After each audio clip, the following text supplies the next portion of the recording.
So, in just over 3 months, Nigerians will go to the polls. But which of the presidential candidates is most likely to win? Well, some opinion polls, which, it has to be said, aren't always entirely accurate, have suggested that if the election is held today, Bola Ahmed Tinubu of the ruling APC is likely to win, while others have given victory to the Labour Party candidate Peter Obi. Still others have called it a three-horse race between Obi, Tinubu and Atiku Abubakar of the main opposition PDP. So where does that leave the rather measured fourth horseman, the candidate of the NNPP, Rabiu Kwankwaso? Well, Mr. Kwankwaso presented his campaign blueprint to the public in Abuja today, a sort of concordat which he and his supporters hope will win over the Nigerian people. It contains everything from a strategy to fight poverty and injustice to a plan for education and the massive deployment of technology to battle and overcome insecurity. So, an ambitious program, but how realistic is it? And more importantly, how will it be funded? Nigeria can only be engendered if we have a patriotic and competent leadership that is guided by the 7-time tested principles of public life: selflessness, integrity, objectivity, accountability, openness, honesty, and leadership by example. I call on all Nigerians to pursue or to peruse through the document and accept same as part of the social contract between Aramike, Idahosa, and Nigerians. Rabiu Kwankwaso. Well, to help us understand their campaign blueprint better, I'm joined now in the studio by the spokesperson for the New Nigeria People's Party, the NNPP, Ladipo Johnson. Thank you very much indeed for coming in. Let's start by talking about insecurity, because that's the big thing now with the security alert in Abuja and so on. Clearly a huge concern in Nigeria. What is the plan for that? I understand the battle is going to be driven by technology. Yes, good evening, thanks for having me. Yes, the battle will be driven by technology, but one of the first things to recognize is that we feel that we do not have enough hands on ground. You say you have about maybe regarding the police force, we have about 250,000 odd. Unfortunately, a lot of them are with VIPs and what have you, to a population of 200 million. Same thing with the armed forces as well. So what his plan is, and what the blueprint says to us, is that we're going to have it's a radical one. How do we occupy the spaces? How do we ensure that the ratio is slightly better? And that's, in that vein, one of the first things it's looking to do is to ensure that they hire more hands for the police and for the armed forces. Well, that's not revolutionary, is it? Hang on, I mean, it is. If you're saying you're just going to hire you more want people, to, everyone says they want to hire more people. That's the first stage. Right. Definitely that. We're looking to ensuring that we're creating a border force, forest force, they call it, and also a coastal force, to working hand in hand with the immigration. We haven't had that coming together of the forces. The borders are very porous, as we all know. We've had problems with banditry, we've had problems with terrorism, and we believe, this government has told us, that you have herdsmen, for instance, who come in and out as they choose. So with technology and with the hands on ground, all hands on deck, and boots on the ground, we feel that we can occupy the spaces. Now, one of those things that he's looking at is to occupy spaces. For instance, when you say there are forests and what have you. If you have such a large military or larger military within a short time, These are short-term to medium-term solutions. If you have that, then those places are occupied and they cannot hide or hibernate in those places, apart from your drones and what have you. Now, that is short to medium term, because your next question is how do you want to fund, say, a 1 million man force from 250,000 or what have you. And they have said, the party has said, and he has said, that in the medium to long term, these areas, once they've been tackled successfully, we've been able to flush out the bad guys, as it were. These areas become farming settlements. Well, I have to be honest with you, I'm not entirely convinced, just listening to you, because you're talking about expanding a force. You haven't told us about how you're going to reform the current force. No, that's part what of you're what going I said. to do. I said reorientation, reformation. You're talking about adding more, that is, creating more forces when you've got an already existing force that is simply it's just like you had up to scratch. It's just like you had in Afghanistan, for instance. You had the surge. Same thing in Iraq. You had the surge. At times you need to add. I'm not talking about. Obviously, everybody knows that we need to grow. Yes, that's it. Expand. And then as you're expanding, of course, you're training, retraining those you have on ground. Well, actually, and improving on what you have. What I thought was revolutionary in what you guys said, because I've had a chance to scan through it, is the fact that he talked about NYSC, the National Youth Service Corps participants are going to be given the option of joining the army or the police. And that's an interesting plan. 2 years. They'll have the option, so they can actually get jobs right away for those who want to join. But let's move away from that. What about the economic plan, which is obviously a crucial plan? What is your economic policy centered on at a time of soaring inflation, rising food prices, unemployment? Where will the jobs come from? How will you deal with the debt burden? Well, the first thing is he says, and we say that we're going from fighting corruption to preventing it. We believe that there's so much wastage in the system, and you must begin to block those wastages. That is the first and most important thing. The other thing is the political will to bring down the cost of governance. He has that. He did it before when he was governor. He did it in Kano. And we believe that because of what we're facing at the moment, coupled with the fact that there's almost like a global recession on the way. Saying almost. Well, yes, I don't want to say there is, but we need to tackle the issue. So when you reduce your costs of governance, when you begin to block all these things, then you begin to look at things that will help you drive down inflation. Yes, there's a problem with supply chain issues and things like that, so it's not so easy. But on our own part, we have to begin to create that environment for businesses, the medium-sized and small-scale businesses especially. Yes, we have the big ones. It's good, you give them tax cuts and whatever.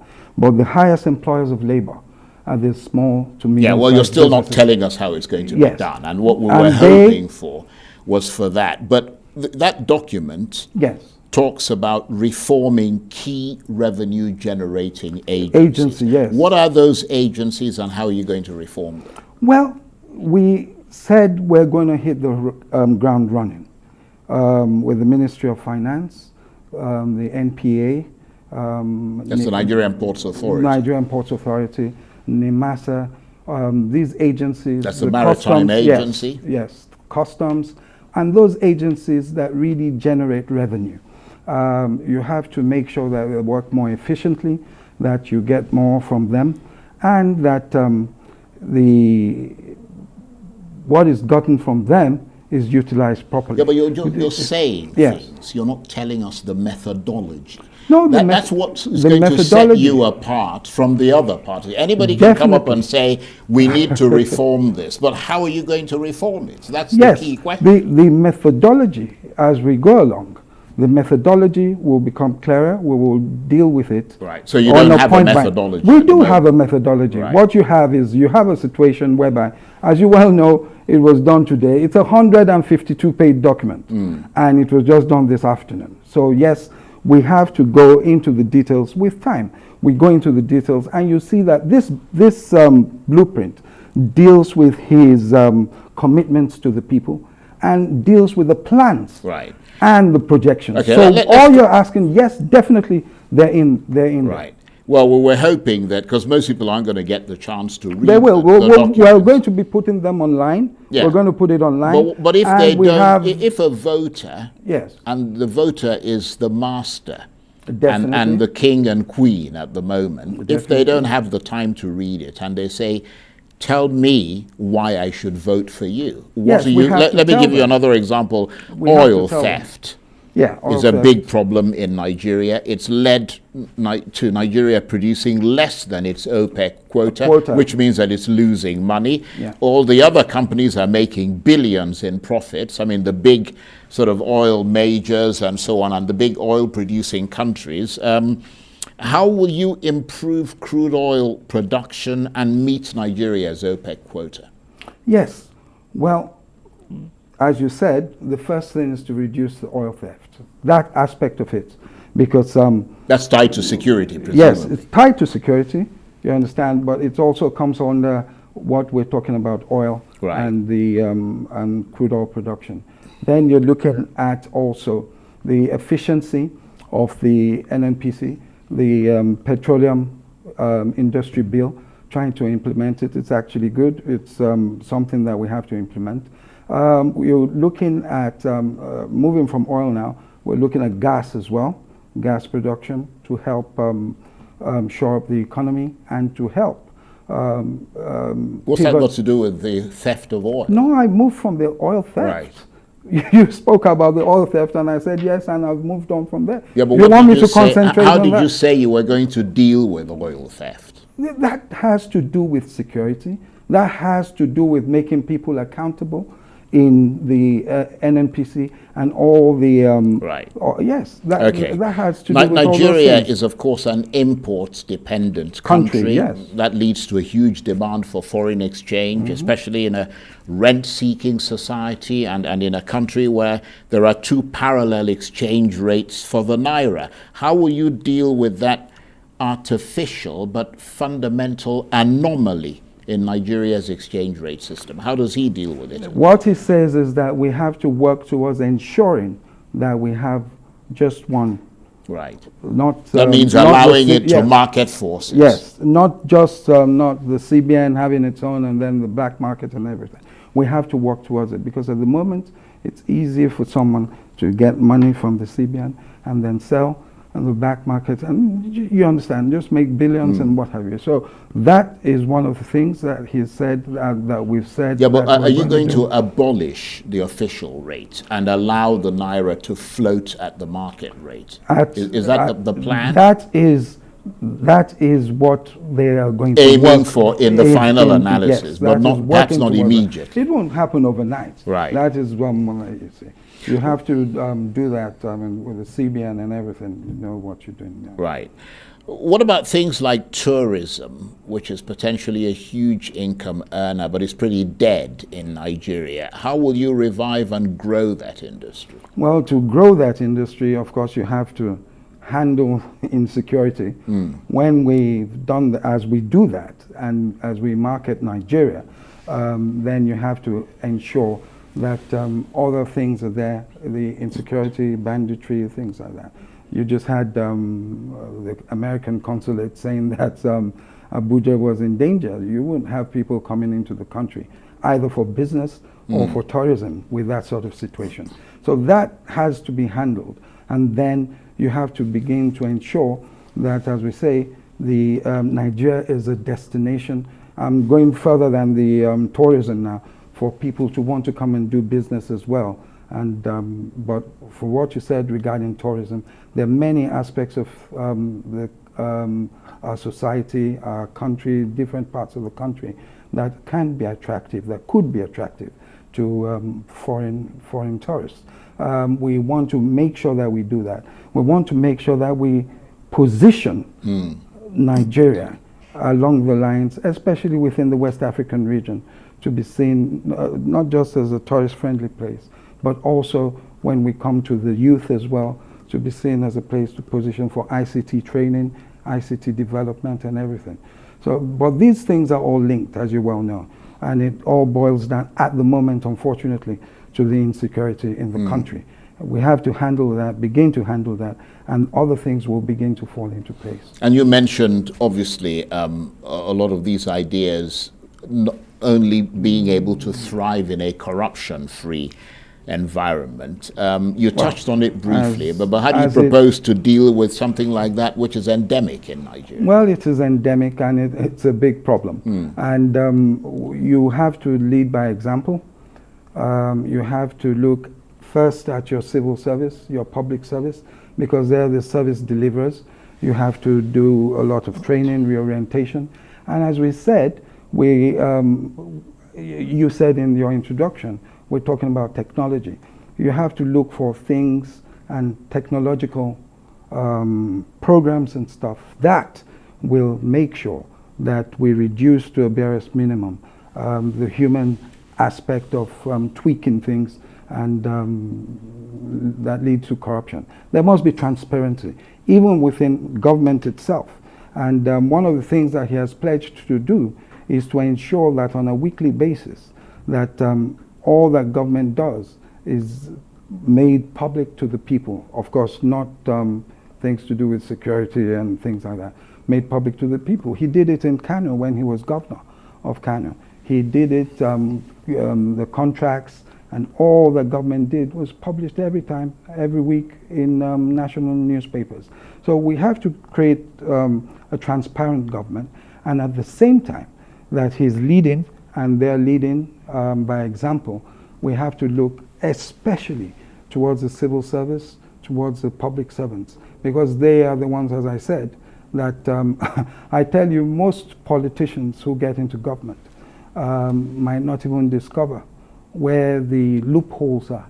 It is the public servants, the civil servants who are there, who know the system, who know how to go around the system, that one has to work on. And on the other hand, you have to begin to make sure, I'm not just saying increasing, I'm not talking about increasing wages now, we have to begin to make sure that the environment, that the economy, the naira, the salary begins to do more for the average person. That doesn't stop anyone who is corrupt from being corrupt or from wanting to be corrupt. You have a lot of people who've made so much money who still keep stealing on a daily basis. But all these things have to come together. You work with them together, and hopefully we begin to get an improved situation. Right, okay. Well, you talked about, the document talks about education, and making sure that everyone goes to school. The North, of course, where your candidate comes from, has the worst education indices in this country and has the most out-of-school children. And that is often because of cultural practices that go against the idea of education, and also unsustainable rises in population where average families often have more than a dozen children. How are you going to get around all that? Well, education, reorientation, education. Apart from the quality of the education, you have to provide, excuse me, more teachers, more classrooms. The infrastructural aspect of it has to be handled. Now, very important aspect of it, as you said, is the orientation of the people. And not just in the northern part. You have lots of people in traffic in Lagos who have their kids there on the streets begging for alms and what have you.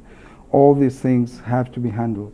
We have to come to look at technical education because it's not, we have to produce graduates and students who are ready to drive the economy.